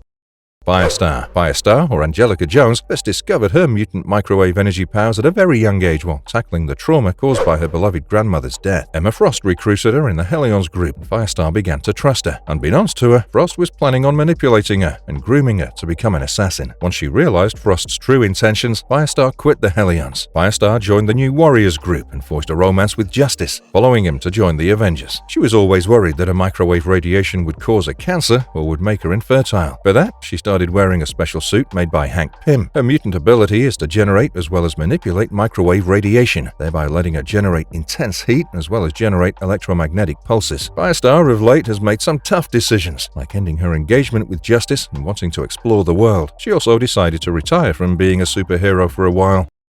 Eunice, the Untouchable. Eunice, or Angelo Uniscione, had mutant powers that didn't surface until he became an adolescent and used them on a school bully. He legally changed his name to Gunter Bane upon reaching America. He became a wrestler and styled himself as Eunice, the Untouchable, creating a near-impenetrable force field around him. Eunice was personally sought out by Magneto via Mastermind as a potential candidate for the original Brotherhood of Mutants. During his fight with the X-Men, Beast used a device to magnify the power of Eunice's force field so much that he lost control and could neither eat nor drink. Turning himself over to the X-Men, Eunice was fixed by Beast and he returned to his career as a wrestler. This period of peace, however, didn't last long and Eunice rejoined the Brotherhood. During a fight with Spider-Man, Eunice was believed to be dead, but years later he resurfaced on Genosha. He lost his powers after M-Day and continued to live on Genosha, regaining his power through the Terrigen Mists. Eunice, in a battle with Karnak, lost control of his powers and died due to a lack of oxygen. He was revived by Selene using the techno-organic virus. Nanny. Nanny is the wife of Orphan Maker and a brilliant robotics engineer in her own right. She was employed by a group called the Right, who secretly wanted to use her battlesuits to kill mutants. When she learned about this, she tried to stop them, but the Right encased her within her own battlesuit shaped like an eggshell, inside which she became crazy. After escaping from the clutches of the Right, it got into her head that she must rescue young mutants from exploitation by evil people. With the help of Orphan Maker, Nanny attempted to kidnap various children, including unsuccessfully the infant son of Cyclops. She also attempted to liberate Franklin Richards, but was thwarted by the presence of several superheroes. Nanny decided that the X-Men needed to be saved and tried to capture several members, successfully capturing Storm. Havoc sent out a huge blast which caused Nanny's ship to crash, saving Storm and making her disappear in the process. Years later, she resurfaced and tried to kidnap the young Synchra children as well as Ricochet. Her successful manipulation of the childish Orphan Maker, who possesses huge latent power as discussed earlier on the list, makes her a dangerous foe. Lies. Amelia Vogt. Amelia Vogt was once the attending nurse of Professor X when he was in hospital. They fell in love but ultimately separated due to differences in philosophy over human-mutant relations. Amelia felt that Professor X's dream of peaceful human-mutant coexistence was too idealistic. She joined Magneto's acolytes and took part in the attack of our Mother of the Sacred Heart School before being fed up with the group's methods. When Magneto gained control of Genosha, she became a member of his cabinet, but after the Sentinels destroyed Genosha, her whereabouts became unknown. It is known, however, that she's one of the very few mutants who retained her powers after M-Day. Amelia's main mutant ability is to be able to transform herself, as well as others, into mist, as well as teleporting over long distances by dissolving into mist. She's not tangible, and physical or energy attacks have no bearing on her. Stephen Lang. Stephen Lang is not a mutant. He's a brilliant scientist and engineer who's an anti-mutant extremist and tried to utilize several dangerous Sentinel technologies against what he believes is a mutant menace. He was originally a part of the US government, studying mutation, but his fanatical hatred towards mutants led him to focus on robotics, especially Sentinels. He'd mastermind the creation of several robotic clones of the X-Men, known as X-Sentinels. While battling Jean Grey, his mini-fighter got slammed into a wall and knocked him into a coma. Many years later, Lang would return as one of the few free-willed members of Phalanx, but his return was only temporary as he was forced off Mount Everest by Cameron Hodge. Lang would be resurrected by Bastion using the techno-organic virus and would proceed to return to his fervent anti-mutant role. Mark's creation of the Mark III Sentinels as well as his Project Armageddon stands out in his profile. I will kindly reunite you. Moses Magnum. Moses Magnum is of African descent and was so fascinated by weapons as a youth that when his country was invaded, he joined the invaders against his own people. He'd go on to become the world's best independent weapons manufacturer. He started testing toxic biochemical gas on innocent people that he could kidnap before being stopped in his tracks by Spider-Man and the Punisher. Magnum, trying to drill into the Earth's core, fell into the drill shaft to his death before being saved by Apocalypse and being given seismic powers. Trying to conquer Japan, Magnum unleashed his full seismic powers before being stopped by Banshee. He conquered the African nation of Canaan and invaded Wakanda before being defeated by Black Panther. Due to his repeated failures, Apocalypse took away Magnum's control over his own powers, resulting in there being an earthquake whenever he touched the ground. Magnum used a floating base and tried to redeem himself, but in a battle with the Avengers, he was knocked onto a nearby island, triggering an earthquake and falling to his apparent death. Behold Garrock. Garrock. Garrock, or the Petrified Man, is the self-proclaimed sun god of the Sun People in the savage land of Antarctica. He was originally a British sailor who was shipwrecked onto savage land in Antarctica, where he found an idol of Garrock, the sun god, and drank a mysterious potion from the altar. He realized that this potion made him immortal and transformed him into the living image of the idol itself. He wandered the world for centuries, watching everyone he loved die, with his skin turning grey and rock-like, leading to his name of the Petrified Man. When he returned to savage land, he reverted to human form and died of extreme old age. But it was then that Zaladane, the high priestess of Garrock, about whom we've talked earlier, resurrected him. In trying to protect or assert control over savage land, Garrock has had several encounters with the X-Men. The alien Terminus managed to destroy the tropical climate of savage land, plunging it into the coldness of Antarctica and destroying all life there. Garrock sacrificed himself to become the power source used by the High Evolutionary to restore savage land to its previous state. Scylla Markham. Scylla Markham used to be an airline pilot who once was helping the X-Men locate whereabouts of some of the members. Her plane was shot down by Fenris and was seriously wounded. Taken to a hospital, she was approached by the White King of the Hellfire Club, Donald Pierce, who transformed her into a cyborg, while she subsequently joined the Reavers. Her cybernetic enhancements enabled her to fly, as well as gain a lot of physical strength. She went to Japan to kill Wolverine, but was subsequently defeated by his friends Yukio and Jubilee. During a Sentinel attack orchestrated by Trevor Fitzroy in a lost position, Scylla was able to save herself and Lady Deathstrike, a fellow Reaver. She was deemed expendable and killed when Bloodscream drained her life essence, his order to feed his vampiric need for energy. Her brief time was marked by her conflicts with the X-Men, as well as the internal politics of the Reavers. Leash. Leash is able to use a psychic leash to bind the psyche as well as souls of a target onto herself, putting them under her control. She can, in some cases, pull the astral form of a target free and place a psychic collar around their neck. Only when she loses consciousness are her victims released. Leash is a member of the Savage Land mutants and was genetically enhanced by Magneto when he was the Lord of Savage Land. This allowed her to have an edge over the Fall people and keep them under control. Her main role is to use her abilities in the security of the Savage Land mutates, against the X-Men or against other sorts of intruders. Since Savage Land is more of an isolated ecosystem, her powers are crucial in maintaining a balance in this lawless land with the outside world. Stinger. Wendy Sherman, aka Stinger, is a young valley girl who has electricity-based mutant powers. She can produce and manipulate electrical energy, as well as shoot electrical blasts that can stun her victims. She's also able to generate electromagnetic fields that help her to levitate and fly. Stinger is often reckless and impulsive, as evidenced when she kills Michael Nolan's girlfriend Susan by mistake. Stinger developed an attraction towards Angel, much to his annoyance. She stayed with the Alliance of Evil after they went against the Mutant Registration Act, battling the New Mutants on their behalf. Stinger retained her powers after M-Day and joined mutants living in Utopia, the X-Men's new base. She and Iceman form a bond, even after he accidentally offended her and she took Dr. Kavita Rao as hostage. Following the creation of a new mutant nation in Krakoa, Stinger relocated to the island and became its first citizen to become pregnant.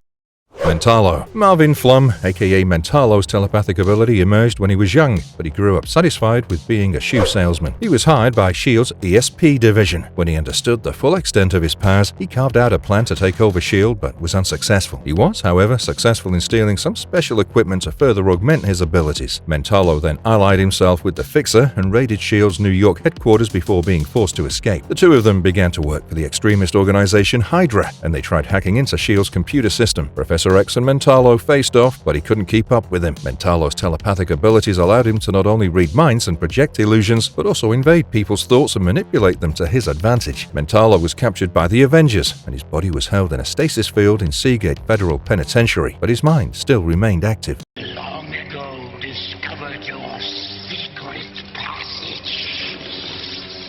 Amphibious. Amphibious was once a member of the Swamp Men of Savage Land, but was later artificially mutated through technology by Magneto and joined his group of mutates. When Magneto disappeared, Amphibious and the other mutates pled allegiance to Mr. Sinister. Mr. Sinister dispatched Amphibious to capture both Magneto and Professor X, who would become stranded in Savage Land. He was on the verge of being successful until he was attacked by an angry Elasmosaur, allowing Magneto and Professor X to escape. The appearance of Amphibious is like a human-sized frog. He possesses great strength in his legs, allowing him to leap to extraordinary heights as well as distances. He has razor-sharp teeth and can also stretch his tongue to ensnare his foes, the true extent of which is hitherto unknown. Amphibious also has the ability to command creatures that live in water. Stonewall fought in World War II against the Axis powers that dominated Europe, alongside Crimson Commando, Super Saber, and Yankee Clipper. After the war was over, Stonewall, Crimson, and Saber continued to fight crime as vigilantes. They'd kidnap criminals, release them in the wilderness, and hunt them down for fun. They mistakenly captured Storm, but upon realizing Storm was not a criminal, still tried to hunt her to conceal their secret. Storm defeated them, and they turned themselves in. When they were released, they were forced to join the government's Freedom Force. Stonewall and the Freedom Force would later work with the X-Men to fight Adversary, but the government's Mutant Registration Act brought him squarely against X-Factor and the New Mutants. When the Freedom Force faced off against the Reavers, Stonewall was electrocuted and killed by Donald Pierce. Selene, later on, revived Stonewall using the techno-organic virus on Genosha. Stonewall's mutant abilities include a high degree of invulnerability, as well as the ability to change his size and mass. Mesmero. Vincent, aka Mesmero, was born into an abusive family where his father severely beat him, but his mother was at least comforting. Then his father began beating his mother, and Mesmero's mutant ability was expressed. He told his father to leave and go kill himself, which he surprisingly did. It was then that Mesmero realized that he had the power to hypnotize others and control them. As he grew older, Mesmero started working for Magneto, using his powers to convince Polaris that she was Magneto's daughter. He even hilariously convinced the X-Men that they were circus performers. Mesmero went to New York and tried to hypnotize the populace there, but he was thwarted in his efforts by Spider-Man. He joined Weapon X, who offered to enhance his powers, and he was able to convince a whole army of soldiers to simultaneously commit suicide. Mesmero would prove to be critical to the agency's success in missions. When Mesmero's mother died, he lost confidence in himself and began losing his powers. He was sent to Neverland, but was rescued in transit and got back his confidence and his powers. However, after M-Day, Mesmero lost all his powers again, but vowed to regain them. Caliban. Caliban's original mutant power was being able to sense other mutants within a 25-mile radius of himself, specific enough to spot individual mutants, what their abilities were, and more often than not identify the mutants he'd already encountered. He became bald, with freakishly white skin and large round yellow eyes, causing him to flee human society. Apocalypse transformed him into a physically larger and stronger entity, whose strength increased proportionally to his adrenaline levels, while also being able to absorb specific types of psionic energy and redirect them. Caliban was initially a Morlock, and was often used by their leader, Callisto, to track down more local mutants to join their community. Being weak and submissive at first, he gave himself over to Apocalypse in order to be stronger and more dominant. For a while, Caliban acted as one of Apocalypse's horsemen, Death. He was also a member of X-Force, till Apocalypse transformed him yet again, this time with the telepathic ability to spread disease as Pestilence. Caliban died saving Warpath's life, but was resurrected using the transmode virus. Tarot. Marie-Ange Colbert, aka Tarot, of French origin, was a member of the original Hellions, but in contrast to her teammates, she was sweet and sympathetic, making her a complex villain. She's a shy, awkward, and fragile teenager who, being insecure, is always fiddling with a tarot deck. However, at times, she's proven to be able to be cold, bitter, and assertive, even sarcastic. Tarot's mutant ability is to be able to manifest and animate images in her tarot cards and bring them to life based on their symbolic meaning. She was apparently killed by Sentinels under the command of Trevor Fitzroy. However, she later reappeared, being inexplicably tied to the life force of King Bedlam. On M-Day, she lost her mutant powers, along with King Bedlam, as a result of which she died again. Tarot was resurrected by Selene using the transmode virus. She's capable of both precognition and postcognition, being able to foresee the past as well as the future. After her resurrection, she's gained more powers, including the ability to physically assume the strengths and characteristics of the avatars on her tarot cards. Prism. Prism has the ability to absorb, amplify, and reflect beams of light, as well as other forms of energy with the help of his crystalline body, but is vulnerable to physical attacks. He was recruited to the Marauders by Mr. Sinister as part of a search and destroy mini-team. During the Mutant Massacre Saga, during battle with the X-Men, Prism is successfully able to reflect Cyclops' optic blast back at him, but is slammed into a wall by Jean Grey's telekinetic powers. Surprisingly, this shattered his body, and he died. Mr. Sinister resurrected him using his cloning technology. However, he was killed again by a group of demonized cops during Inferno. Prism retained his powers after M-Day, but was institutionalized in a mental hospital. He eventually got back with the Marauders and ambushed the X-Men at Mystique's residence, defeating them and kidnapping Rogue and delivering her to Mr. Sinister. Prism's also believed to have assassinated Dark Mother, the claimed ancestor of Jean Grey. Whiteout. Whiteout possesses the ability to project a flashing white light from her body that has such an amount of brightness that it causes the target to go blind for a short while and become disoriented. Very little is known about her origins, except that she's a native of Savage Land and spent most of her life there. She's as white as snow and dons a white costume, perhaps because she's sensitive to heat. She fought the X-Men in Chile as part of the Savage Land mutates under the orders of Saladin, but didn't beat them. She was hired by Superior for a while and paid $100,000 to participate in a cruise filled with lady villains. Later on, Whiteout and Leash take on Storm and Rogue and manage to grab Storm and genetically alter her into a more primitive state. Attacking the X-Men, Whiteout is able to blind all the X-Men but is taken out by Rogue such that the mutates are defeated and turned over to the authorities. Whiteout's been quite loyal to various leaders over time, from Magneto to Saladin. Fatal. Not much is known about Fatal's origin story, or how she became Dark Beast's most trusted servant. It's theorized that Dark Beast may have created her himself. Dark Beast once ordered Fatal to kidnap Havoc as he was losing control of his powers so he could brainwash him. She captured him, but X-Factor and Yukio intervened and freed him. However, Fatal's second attempt at this, with the help of Random, was successful. Fatal, Dark Beast, Random, and a brainwashed Havoc tried to defeat X-Factor, but were unsuccessful, as a result of which Dark Beast and Fatal were sent to prison. Her abilities include being able to teleport herself over both short and long distances, as well as being extremely agile and adept at martial arts. She can also manipulate light to make herself invisible or alter her image, as well as regenerate quite quickly. Fatal was depowered after M-Day, but repowered by the Terrigen Mist. Her powers, however, were again lost due to being drained by Terrence Hoffman. Fatal decided against relocating to Krakoa and chose to join Madeline Pryor in the Limbo Embassy. Predator X. Predator X is a violent creature that's been utilized by the Purifiers, specifically William Stryker, to hunt down and kill mutants. It's tremendously agile and strong, as well as very resilient against injury. Predator X can absorb materials from its environment to reform and heal itself. Its biometal skin is derived from mercury, and it has razor-sharp claws as well as teeth. Its regenerative healing factor is quite good as well. Predator X is dependent on mutant DNA for energy, with an insatiable craving for mutant blood, muscle, bone, and flesh. The more it eats, funnily, the hungrier it gets. When Predator X eats a mutant, a psychic connection is formed between it and them, allowing it to see flashes of their recent memories. From these memories, it tries to track down its next meal. Predator X's bones and muscles have enhanced flexibility, and its jaws are large enough to swallow a man whole. It's perhaps the ultimate organic sentinel of sorts. The list of its victims includes Mamomax, Vertigo, Prism, Blockbuster, Peepers, and a host of others. Garrock is life. Marvelous verdict, that's it for the list. We hope you've enjoyed watching the list of villains we picked as much as we enjoyed making this video. X-Men is pure fantasy and nostalgia for us, so we get really excited when making videos about the franchise. Leave a comment if you think we've missed someone important. There are so many villains that it's gonna be hard to satisfy everybody. In any case, we'd love to know what you think. Thanks for watching this marvelous video. See you next time. And if you liked our content, don't forget to leave a like and subscribe to us if you haven't already. Have a good one and be safe. Thanks everyone.